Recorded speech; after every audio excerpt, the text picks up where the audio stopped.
நீங்கள் பார்த்துக் கொண்டிருப்பது 24 நியூஸ் தமிழ். சர்வதேச போதைப்பொருள் ஒழிப்பு தினம்.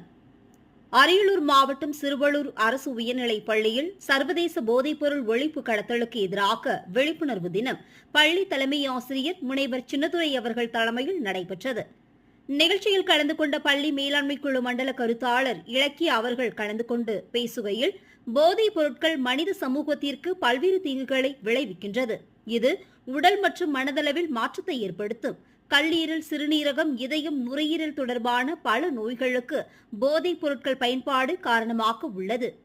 போதைப் பொருட்கள் பயன்படுத்துவதால் புற்றுநோய் ஏற்பட்டு மனிதன் உயிரிழக்க நேரிடுகிறது. எனவே அத்தகைய போதைப் பொருட்களை பயன்படுத்தாமல் இருப்பதும், பயன்படுத்துபவர்களையும் கடத்துபவர்களையும் பற்றிய தகவல்களை நாம் காவல்துறையினரிடம் தெரிவிக்க வேண்டும்.